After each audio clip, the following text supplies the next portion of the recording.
오늘은 요한복음 20장 1절에서 18절 본문을 가지고 비워진 무덤과 다시 사신 예수님이란 제목으로 우리 부활절 주일 예배 말씀을 함께 나누겠습니다. 오늘은 예수님이 다시 살아나신 부활절입니다. 부활주일입니다. 우리 부활주일은요, 우리 기독교에 있어서 가장 큰 절기입니다. 그리고 구원의 핵심이 되는 날입니다. 우리가 교동문에서 나누었듯이 고린도전서에 있는 말씀처럼 주께서 부활하시지 않으셨다면 우리의 전함도 헛됨이고 우리가 믿는 믿음도 헛됨입니다. 그만큼 오늘은 중요한 날이고요. 오늘은 하나님께 우리가 마음껏 감사를 드려야 될 기쁜 날입니다. 우리 인류 역사 속에 스스로 다시 살아난 이는 아무도 없었습니다. 성경에 다시 살아난 사람들이 있죠. 수넴 사르밧 과부의 아들, 그리고 신약에 와서는 유두고라거나 해당장 야이로의 딸이라거나 나사로라거나 죽었다 다시 살아난 사람들이 몇몇 있습니다. 그러나 그들은 스스로 살아난 것이 아니라 하나님의 선지자를 통해서, 예수님을 통해서, 사도들을 통해서 살아난 자들이었습니다. 근데 오늘 예수님은요, 스스로 그 누구의 도움도 없이 스스로 다시 살아나신 분입니다. 그리고 다시 살아나셔서 사망의 권세, 자신을 죽음에 이끌었던 사망의 권세를 이기시고 우리의 구원 사역을 완성하신 날, 그날이 바로 오늘입니다. 우리 예수님이 이제 죽음으로부터 다시 부활함으로 인해서 죽음까지도 다스리시는 완전하신 하나님으로 스스로를 나타내신 겁니다. 자, 우리 오늘 본문, 성경 본문을 통해서요, 예수님의 부활의 그 현장으로 가서 우리도 그 장소에 함께 있는 것처럼 그 기쁨과 은혜를 함께 나누는 이 시간이 되기를 주님의 이름으로 소망합니다. 자, 먼저 오늘 말씀에는 무덤을 찾은 여인들이 등장하고 있습니다. 안식 후 첫날에 여인들, 3명의 여인들이 예수님의 무덤을 찾게 됩니다. 이 여인들은 막달라 마리아, 그리고 야고보의 어머니 마리아. 이 야고보의 어머니 마리아는요, 야고보와 요한이 형제잖아요. 같은 야고보와 요한, 그 형제의 어머니 마리아. 그리고 오늘 본문에는 요한나라고 불리는 여인이 있어요. 요한나라고 불리는 그 여인. 그리고 이 세 여인들이 예수님의 무덤을 찾아 방문하게 됩니다. 그날이 바로 안식 후 첫날입니다. 자, 안식 후 첫날이 언제냐면요, 바로 오늘 일요일이에요. 일요일이 안식 후 첫날입니다. 우리가 어떤 이들은 달력이 일요일이 제일 먼저냐, 아니면 월요일이 제일 먼저냐, 일주일에 그거 가지고 티격태격하는데, 일주일에 가장 빠른 날은 월요일이죠. 그리고 하나님께서 천지를 창조하신 이 일주일이라는 개념이 어디서 나왔습니까? 바로 하나님께서 천지를 창조하신 그 7일에서 나온 개념이에요. 서양력의 일주일은. 자, 그래서 일주일이면 마지막에 하나님께서 모든 걸 창조하시고 쉬신 날이 안식일이고 마지막 날이 부활절입니다. 죄송합니다. 마지막 날이 안식일입니다. 그리고 그 안식 후 첫날은 바로 오늘 일요일, 주일을 이야기합니다. 그래서 우리가 주일날 예배를 드리는 이유가 주님께서 주일날 부활하셨기 때문에 그날을 기념해서 우리는 예배를 드리는 겁니다. 휴일이어서 일요일에 예배 드리는 게 아니고요, 일요일에 예배를 드리기 때문에 일요일이 휴일이 된 것입니다. 그리고 한 가지 우리가 또 팁을 알아야 될 것은 안식일과 주일은 분명히 다른 겁니다. 어떤 분들은 특히 기도하시다가 주의 안식일날 우리를 불러주셔서 예배드리게 하시면 감사합니다 이러는데, 안식일의 개념은 이미 구약시대에 끝났고요. 안식일의 개념은 토요일입니다. 오늘은 주일입니다. 깨달으시기 바랍니다. 자, 이 3명의 여인들이 예수님의 무덤을 안식 후 첫날 새벽 일찍 찾아왔습니다. 안식 후 첫날 새벽 일찍인데 왜 아침이면 이 시간이냐? 전에도 말씀드렸지만 유대력은요, 유대 시간으로는 하루의 시작이 오전 6시입니다. 동이 뜰 때. 그 오전 6시가 하루의 첫 시간, 오늘날의 자정이기 때문에 안식일 동안에는 율법에 따라서 사람들이 먼 거리를 이동하거나 움직일 수가 없었어요. 그래서 이 여인들은 예수님의 무덤을 찾는 것이 6시가 되자마자, 해가 뜨자마자 예수님께 달려왔던 것입니다. 근데 이 여인들이 예수님께 왜 왔을까요? 고글하러 왔을까요? 아닙니다. 이 여인들은요, 예수님께 온 것은 바로 예수님의 장례 절차를 치르기 위해서 예수님께 나왔던 겁니다. 예수님께서는 안식일의 시작은 해가 떨어지면서부터가 되기 때문에 해가 떨어지기 전에 빨리 예수님의 시신을 수습하느라고 예수님이 3시에 돌아가셨죠. 급하게 예수님의 시신을 수습하게 됩니다. 마침 아리마대 사람 요셉이 자신의 무덤을 내어줘서 예수님께 드려서 예수님이 그 무덤에 안치는 되게 되셨지만 오늘날 우리로 말하자면 염을 하거나 그럴 시간이 없었어요. 시간적 여유가. 그래서 성경에 보면 세면포로 둘러싸고 그리고 그 안에 침향 같은 향을 니고데모가 가져온 향을 집어넣어서 유대 풍습에 따라 아주 간략하게 우선 장례의 절차만 치르고 세마포로만 싸서 예수님을 무덤에 앉혀야 했습니다. 그러다 보니까 염도 하지 못하고 예수님의 온몸에 그 피도 당연히 못 닦아드렸겠죠. 그러한 모습으로 예수님은 급하게 무덤에 일단 안치되셨던 겁니다. 예수님을 사랑했던 이 여인들은 그것이 너무나 마음이 아팠어요. 그래서 예수님은 이미 돌아가셨지만 그럼에도 불구하고 이 예수님께 염이라도 해드릴 마음으로 기름이라도 발라드릴 마음으로 기름을 가지고 해가 떠서 이동이 가능해진 시간이 되자마자 곧바로 예수님의 무덤을 찾았던 것입니다. 자, 그런데 우리가 여기서 한 가지 의문을 가질 수가 있습니다. 왜 제자들이 아니고 여인들이 먼저 찾아왔던가? 자,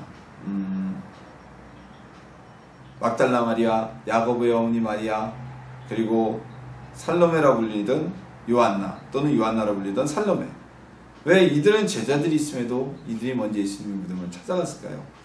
자, 이것은요 남성과 여성의 성향 차이인 듯 싶습니다. 여성들은요 대부분 감성적이죠. 남성보다 감성이 더 많이 발달되어 있습니다.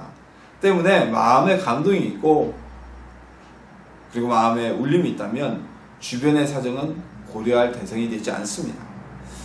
마음을 움직인 그 자체에 집중하게 됩니다. 그래서 모성애가 부성애보다 강하다고 얘기하고요.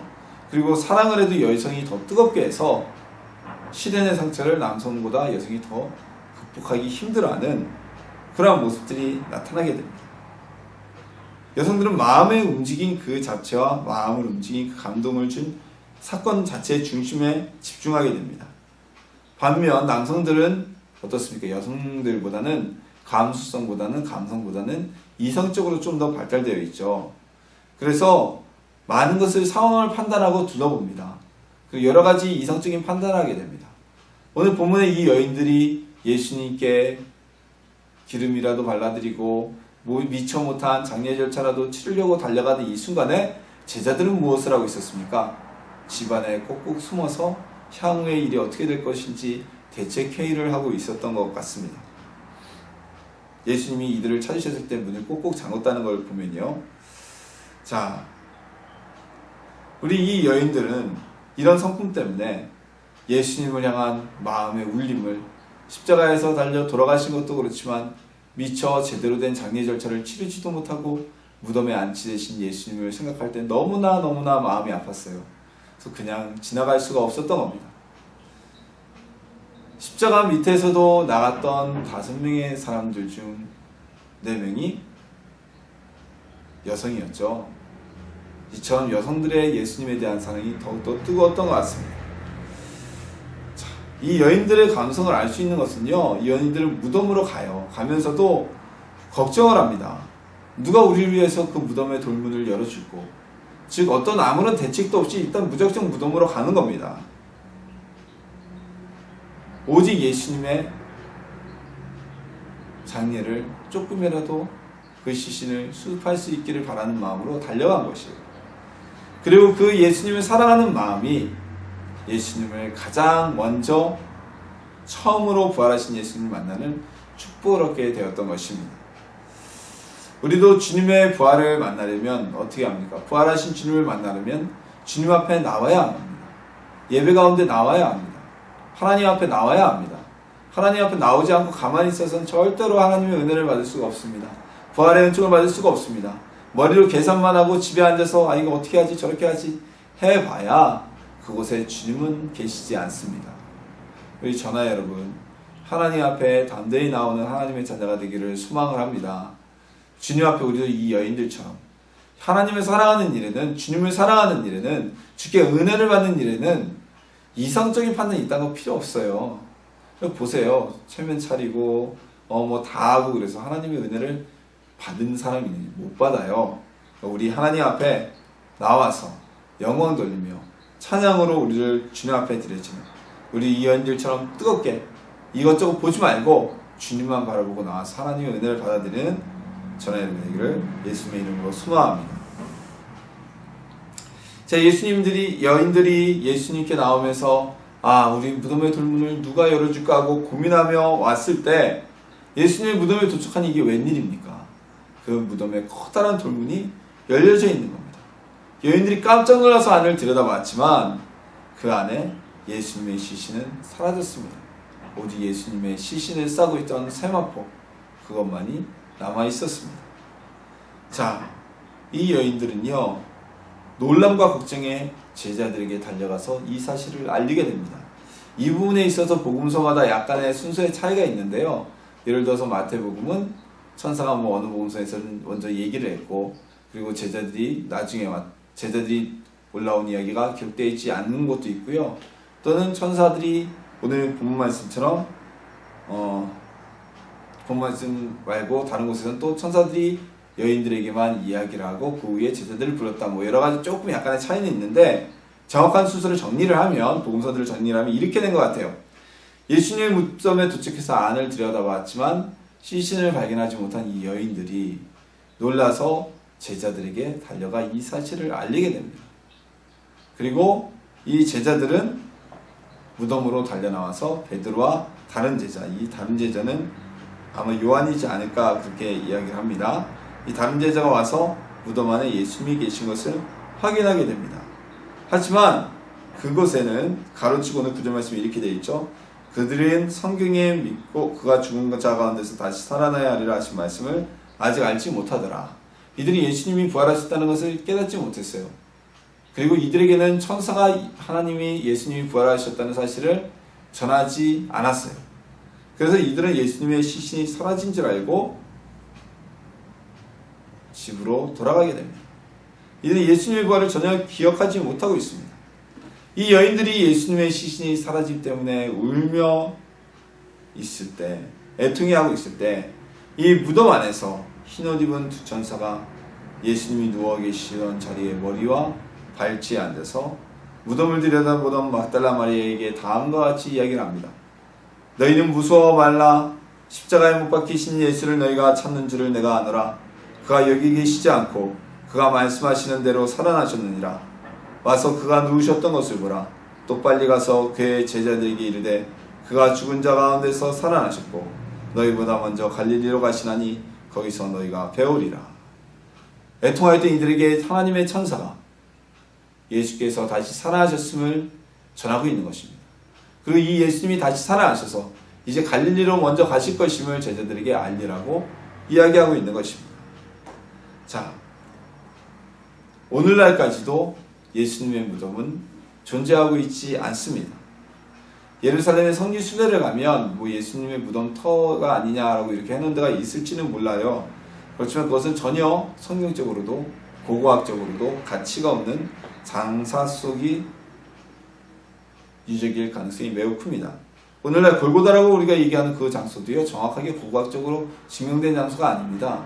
콘스탄틴 황제가 기독교를 공인하면서 그 어머니가 예루살렘을 찾게 되는데, 그 발견된 얘기가 참 웃기는 게, 콘스탄틴 황제의 어머니가 계시를 받아서 땅을 파보니 그곳에 십자가가 있었고, 그래서 그것이 골고다다. 어떻게 보면 정치적인 신화를 위해서 정해진 곳일 가능성이 매우 큽니다. 자, 예수님은 다시 살아나셨습니다. 그래서 혹여 그 장소가 발굴된다고 하더라도 무덤 터일 뿐이죠. 무덤 터. 자, 이 부활이 오늘날 우리에게도 일어나게 됩니다. 마리아에게 천사는 나타나서, 이 여인들에게 나타나서 너희가 걱정하지 마라, 울지 마라. 살아계신 예수님, 그 예수님은 다시 살아나셨다. 그리고 이 기쁜 소식을 제자들에게 가서 전하라고 기쁨의 소식을 전해준 것처럼 오늘 우리에게도 성경 말씀을 통해서 예수님이 다시 살아나셨음을 주님은 증거해 주시고 알리고 선언하고 계신 것입니다. 그리고 이 부활의 역사가 성경에서 2000년 전에 멈추고 난 것이 아닙니다. 더욱더 기쁜 이야기는 이 부활의 역사가 우리에게도 나타날 것이라는 사실입니다. 예수님께서 천사장의 나팔소리와 함께 이 땅에 재림하실 때 우리의 영혼은 하늘나라에 가 있지만 먼저 죽은 성도들의 무덤이 갈라지고 그곳에서 우리의 육신이 다시 부활해지는 역사가 일어날 것입니다. 그리고 그날에 우리도 예수님의 부활에 함께 참여하는 은혜의 축복이 임하게 될 것입니다. 우리 전하 여러분, 예수님의 부활이 과거 2000년 전에 끝나버린 옛날 이야기가 아니라 우리에게도 일어날 수 있는 사건이라는 사실을 기억하시길 소망합니다. 그리고 그 사건이 오늘 우리의 마음속에 일어나는 사건이 되기를 주님의 이름으로 축원합니다. 비어진 무덤에서 낙심하고 천사들의 이야기를 듣고 그 이야기를 전하러 가던 이 여인들에게 부활하신 예수님은, 다시 사신 예수님은 그들 앞에 나타나십니다. 그리고 부활하신 예수님을 목격한 여인들은 그 예수님이 다시 살아나셨음을 제자들에게 알리게 됩니다. 그러나 여인들의 말을 믿는 제자들이 없었어요. 저들이 유령을 보았구나. 그렇게 예수님을 따르고 좋아하더니 실상했구나. 그러나 그날 밤 예수님의 시신까지도 훔쳐갔다고 여겨지는 대제사장들의 횡포에 두려워서 떨며 집안에 숨어 있었던 제자들 앞에 예수님이, 부활하신 예수님이 어느새 들어오셔서 나타내 보이십니다. 제자들이 예수님이 닮은 꼴이 아닐까 의심할까봐 그 손에 난 십자가에 박힌 못자국과 그리고 옆구리에 창자국을 보여주십니다. 그리고 자신이 유령이 아니라는 것을 증명하시기 위해서 그곳에 있는 음식을 드십니다. 때문에 예수님이 영적인 존재가 아닌 완전한 육체를 가진, 육체가 다시 살아나신, 그러나 막힌 공간도 시간에 제한 없이 이동하시는 차원이 다른 육체를 가지신 부활하신 예수님이라는 사실을 우리가 보고 깨닫게 되었습니다. 제자들도 알게 되었습니다. 자, 이후에도 예수님은요, 수시로 제자들에게 나타나셔서 40일 동안을 이 땅에 계셨습니다. 그동안은 많은 군중보다는 이 40일 동안 소수의 제자들에게 하나님 나라의 뜻을 깊이 가르치시고 앞으로 성령이 오시면 그들이 해야 될 일, 예수님이 하늘나라로 올라가신 이후에 그들이 해야 될 일에 대해서 알려주시고 가르쳐 주셨습니다. 본격적인 사역을 전수하신 것입니다. 이제 성령 시대를 준비하는 과도기로 40일 동안 부활하신 이후에도 이 땅에 계셨던 것입니다. 그 부활하신 예수님을 만난 제자들의, 사람들의 신앙이 오늘날까지 우리에게 전파되고 있는 것입니다. 만약에 예수님의 부활이 없었다면 구원도 없었을 것이고요. 기독교 신앙은 많은 다른 종교처럼 잊혀진 종교가 되고 말았을 것입니다. 부활하신 예수님이 계셨기 때문에 오늘 우리는 예수님의 이름을 듣고 전할 수가 있는 것입니다.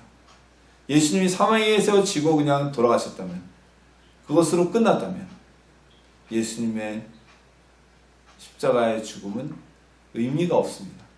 그러나 예수님이 다시 살아나셨기 때문에 예수님의 십자가의 죽음이 오늘 우리의 죄를 사하고 우리를 죽음에서 생명으로 이끄는 능력의 사건이 되어진 것입니다. 우리 전하 여러분, 다시 사신 부활하신 예수님을 만나는 여러분이 되시기를 소망합니다. 그 예수님이 우리에게 와 계십니다. 부활하셨기 때문에 우리가 예수님을 향해서 오늘날에도 기도하는 거예요. 예수님이 십자가에 달려 돌아가셨다면 누구를 향해 기도합니까? 기도할 대상도 없고요. 기도해야 될 사람도 없고요. 우리가 누구를 향해서 믿음을 내포해야 되는지, 드려야 되는지 알 수도 없어요. 그런데 그 예수님은 부활하시고 그 신앙을, 우리가 그 예수님을 믿는 신앙을 오늘날까지 제자들을 통해 전해주셨던 것입니다. 말씀을 결론 드리겠습니다.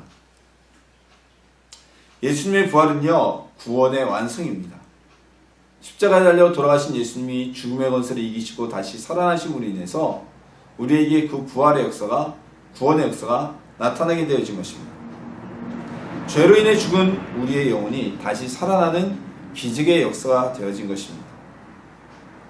예수님을 뜨겁게 사랑했던 여인들은 예수님을 사랑하는 마음으로 예수님께 나아갔다가 무덤에 갔다가 부활하신 예수님을 처음으로 만나는 축복을 받게 됩니다.